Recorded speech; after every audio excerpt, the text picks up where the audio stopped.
Welcome to today's deep dive into the fascinating world of psychological influences on consumer behavior. Have you ever wondered why we buy what we buy? Why do certain brands feel irresistible? Or how do emotions and cognitive biases shape our shopping habits? Stick around as we uncover the psychological factors that drive consumer choices. Consumer behavior has been a topic of study for over a century. The field of consumer psychology emerged in the early 20th century with contributions from psychology and economics. One of the first studies on the subject was conducted by Walter Dill Scott in the 1900s, who explored how advertising influences human persuasion. Since then, experts have developed various theories that help businesses understand and predict consumer actions. Abraham Maslow's hierarchy of needs is a fundamental concept in understanding consumer behavior. It suggests that people are motivated to fulfill basic physiological needs before moving on to safety, love and belonging, esteem, and self-actualization.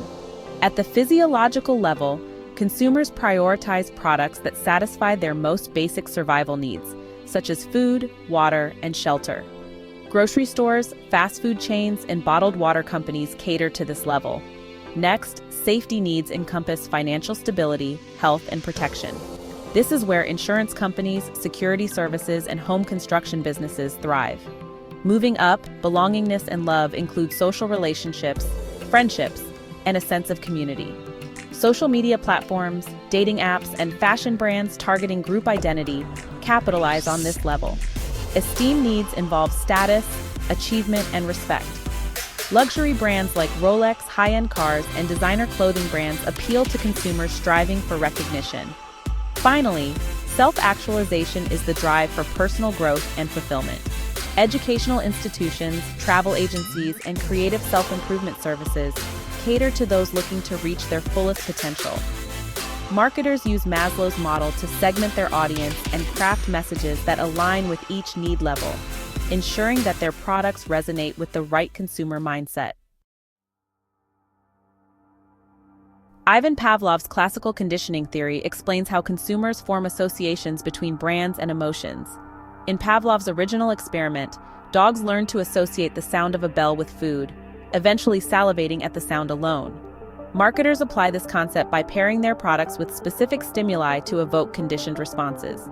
For example, Coca-Cola commercials frequently use images of joyful gatherings, reinforcing the association between their product and happiness. Similarly, McDonald's jingle "I'm lovin' it" creates a familiar, feel-good reaction in consumers. Brand logos, colors, and jingles are carefully designed to establish positive associations. Over time, consumers unconsciously develop preferences based on these conditioned connections. The prospect theory, developed by Daniel Kahneman and Amos Tversky in 1979, reveals that consumers fear losses more than they value equivalent gains.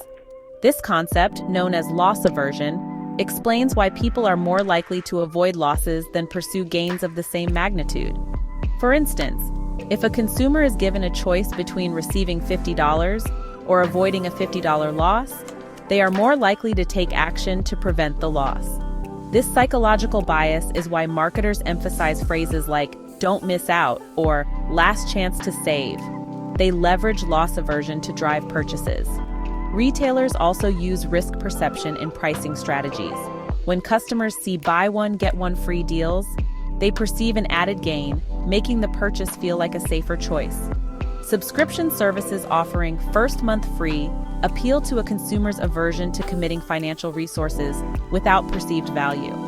Now that we understand some key theories, let's talk about how businesses use psychological triggers to influence buying decisions. Social proof, a concept introduced by Dr. Robert Cialdini in 1984, explains how people look to others for guidance, especially when they are uncertain. That's why testimonials, customer reviews, and influencer endorsements are so effective. Consumers assume that if others approve of a product, it must be good. Amazon's bestseller and customers also bought sections, social media influencers showcasing products, and even restaurant queues all leverage social proof to make people more likely to buy. Have you ever noticed how adding a slightly more expensive option makes the middle-tier product seem like the best deal? That's the decoy effect at play. Marketers use this pricing strategy to steer consumers toward their desired choice. For example, a coffee shop may offer 3 sizes: small for $2, medium for $4, and large for $4.50. The slight price difference between medium and large makes the large seem like a much better deal, even if the medium was initially preferred. We often rely too heavily on the first piece of information we see. This is called anchoring bias. For instance, if a product is initially priced at $100 but discounted to $70, you feel like you're getting a great deal, even if the product was never meant to be sold at $100. This tactic is widely used in retail and online shopping. Understanding the psychology of consumer behavior empowers you to make better purchasing decisions and even apply these insights to your own business or career. What's your favorite psychological trick that marketers use? Let us know in the comments. Don't forget to like and subscribe for more insightful content. Until next time, happy shopping wisely.